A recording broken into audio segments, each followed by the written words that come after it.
Hey folks, welcome to my commentary for the Ghost of Slumber Mountain. Thanks for tuning in. I thought this would be something that might be interesting to you guys or might not, I don't know, but it certainly piqued my interest, so I thought it would be kind of cool. This year marks the 100th anniversary of this film. It's 100 years old in November, but I couldn't resist with Fallen Kingdom coming out soon, so I was like, oh, I've got to get shine a light on one of the oldest dinosaur movies ever made. But yeah, this was the first time in the history of cinema, I mean very early cinema, the silent era, but it was the first instance of live actors, acting on screen with stop motion dinosaurs.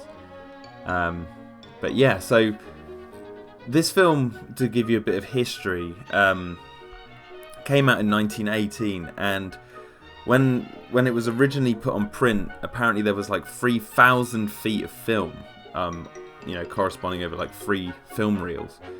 And when they tried to play it in the theatres and stuff, like things didn't quite work out, so they had to cut the film down. So what we're seeing here is 20 minutes of a 40-minute long film, and 20 minutes of that 40 are sadly lost. So the story does kind of come to an abrupt halt and has a bit of a stupid ending, but yeah, it's an interesting piece of history, and I thought it'd be cool to talk about it. Now the plot, I've just been yammering on at the moment, we've been missing stuff, but the plot basically is about this these 2 boys ask for a story from their dad, I believe, and he tells them the story of his trip to Slumber Mountain, and the magic of Slumber Mountain, I think is what he calls it. And and he goes off there and he sees the ghost of Mad Dick, this crazy person who was studying dinosaurs. And he has a magic telescope, and when our main character, who is played by Herbert Dawley, who also produced this film and stars in it, he looks through this telescope and can see back in time through 65 million years, and he sees dinosaurs. So that's the basic plot. I mean, it doesn't really make much sense, but at the same time, like it's amazing that this was, done over 100 years ago.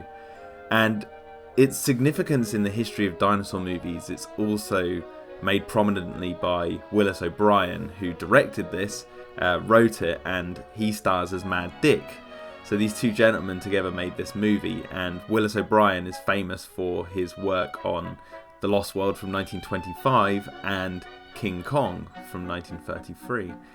And it's interesting because it was Willis O'Brien's work in this very picture that got the attention of what's his name? I've got it up here.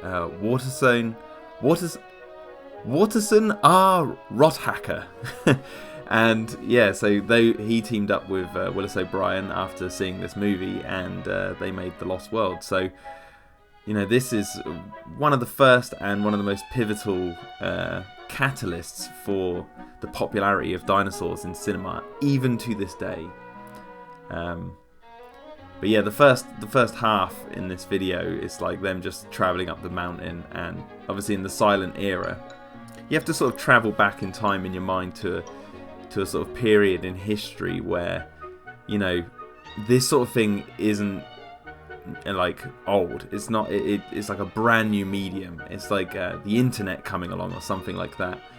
People were enamored with just watching these images play out in front of them, because it was a relatively new sort of art form. And so when this came out, if I can just pull up my facts here. I'm just going to see if I can try and find the tagline to this film. It had a couple. Let me see. Let me pull up the poster. Da, da, da, da. See, the good thing about silent movies is you don't actually have to you don't have to talk about everything. Although this bit's funny. This is when the character he's painting a picture of this gentleman, and he tries to get him to remove his clothes and pose as a fawn. You're like, oh man, they were ahead of their time back in 1918. I'll tell you that. The first on-screen bromance, probably.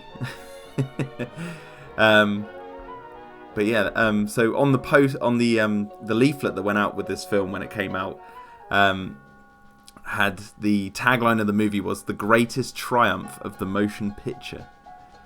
So like they were really selling this film as like, you've never seen anything like this before, and audiences really hadn't. It was a huge success for the time. One could argue you could call it a blockbuster, I guess, like one of the first blockbusters. But anyway, so they find the old house of Mad Dick and decide to go investigate.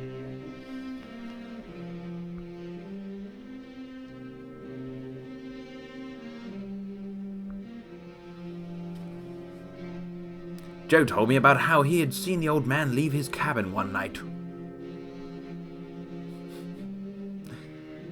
Should really do like a dub of this.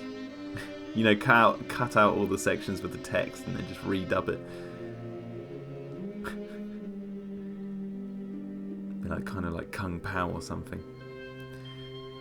But yeah, this film has also like interested a lot of historians who study like animation and stuff, because the smoothness of the stop motion in this film is actually better than what he would, arguably better than what he did in Lost World 1925. Like for the most part. And it's interesting, there's quite, you know, about 3 or 4 dinosaurs on screen, or prehistoric animals should I say, on screen in this movie. And one of which is a model, which we're going to see in a minute, which is sitting on the side, which I believe might be a model from another movie that Willis O'Brien made.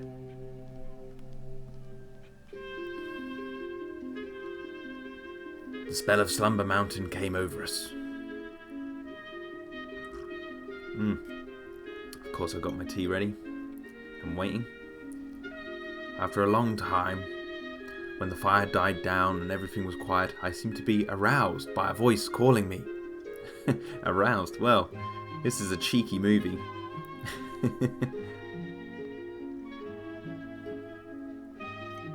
What did he hear? Socks. Socky. Oh my god, Socky. That's so funny. That dog should be called Dooney. For anyone who's sitting there going, what is he on about? In the Jurassic Park fandom, because of Robert Muldoon's socks, we all call socks Doons. That's the sort of information you wanted to hear, didn't you, when you were watching a commentary about the Ghost of Slumber Mountain? If I accidentally call it the Beast from Slumber Mountain at any point in this commentary, I do apologise. I've been talking a little bit about the Beast from 20,000 Fathoms recently, and yeah, stuck in the brain. So now he finds an old deserted, musty cabin full of bones, books. Oh, but with bones and books about prehistoric animals.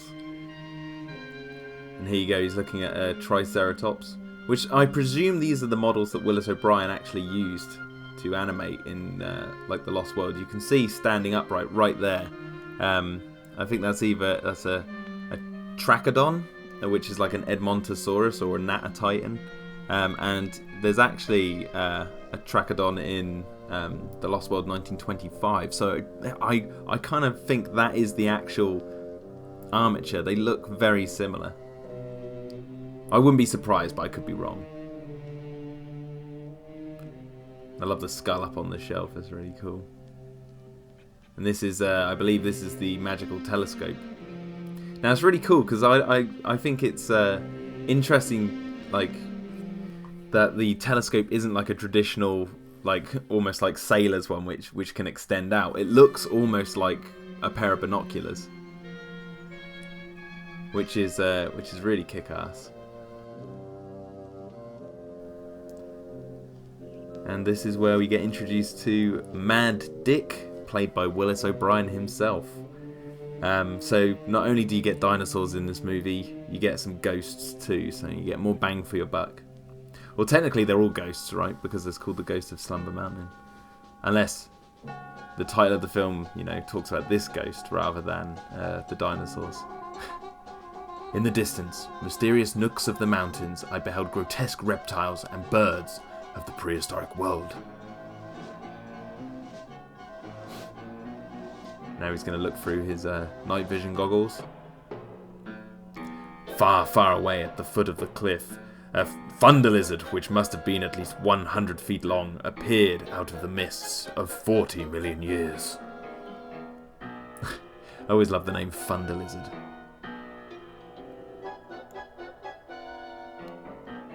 $40 million years as well. And now we see, the reveal of Willis O'Brien's Brontosaurus. Yeah, that's what it says here. The Brontosaurus, which always makes me laugh because old films like this have since had the name Brontosaurus retconned thanks to science. They actually found a species that they called Brontosaurus, and now it's a real dinosaur. The name came from like a skull of a Camarasaurus being put on a Patasaur's body or something along the lines. So then they call it Brontosaurus, and of course that's wrong. But now it's got its own species. So now all these old films that got it wrong have got it right. I just thought that was kind of interesting.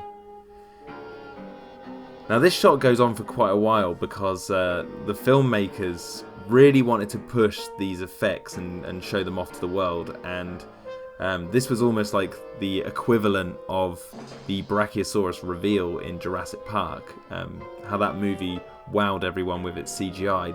Back 100 years ago, they were trying to wow people with the stop motion, and this is proven by a leaflet that was handed out with this film, or in a newspaper clipping from the company that made the film, World Pictures.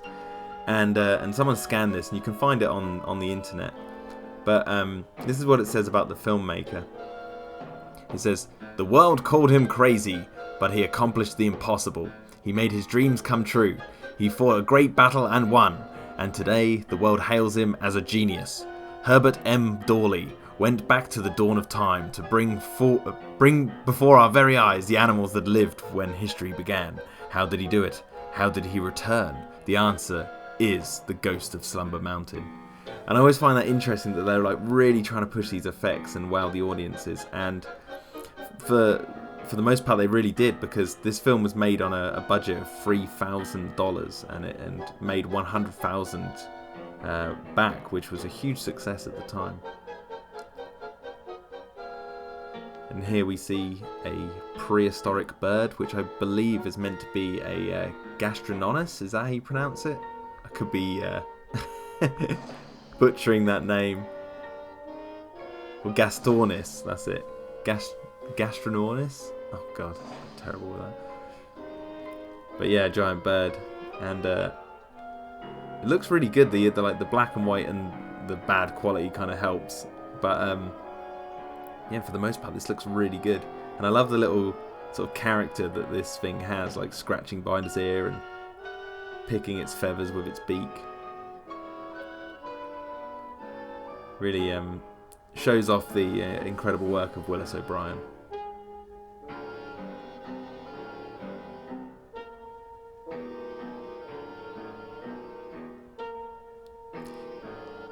It's also said that this film is potentially the first film that ever deals with the concept of time travel, which again is really interesting.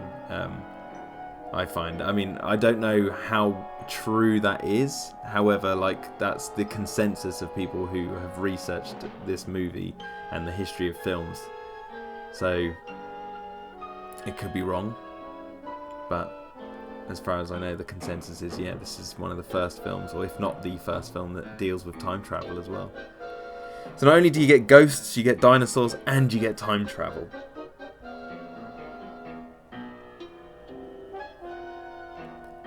Now we're going to see a duel between two triceratops.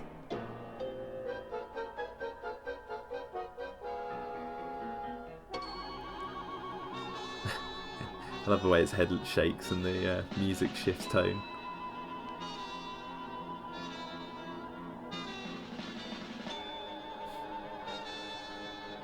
It must have been so surreal to like see this for the first time back in the day.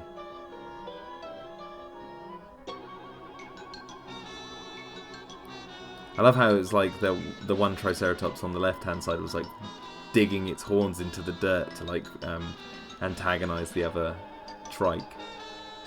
That's something I could imagine these animals actually doing, is like, you know, making scratches in the dirt and throwing up stuff in the air with their horns to like you know, initiate a fight. And here we see the T-Rex looking really cool. And now we're going to see the classic fight between which, you know, has captured the world's imagination when they think back to these animals. The Triceratops versus the T-Rex. And it's something I know of a lot of modern audiences want to see in like a future Jurassic film, and you know, I'm with you there. I think it's something that would look really cool on screen. But who would you want to win? The T-Rex or the Triceratops?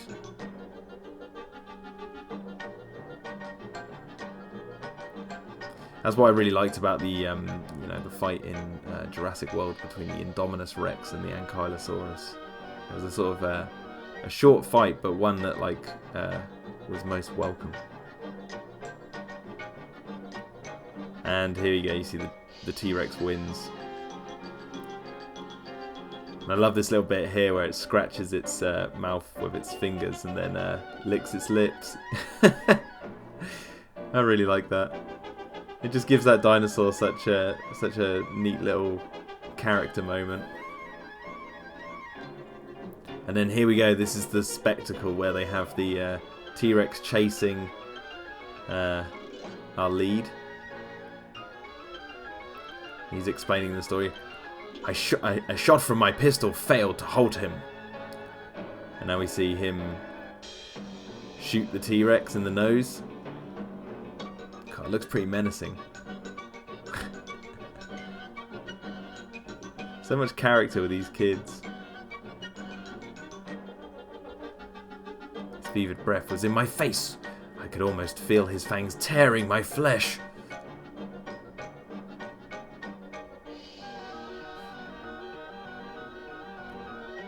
And here you go. The ending is... what could it be? What happened? It was all a dream. So obviously they must have learned, or they must have known that audiences would be like, oh, it was all a dream? Oh. And that's why the kids, when he explains it here, you can see the kids don't like that it's a dream either. Look. And the Ghost of Slumber Mountain in the end. There you go, folks. I hope you enjoyed this video. I'll catch you around.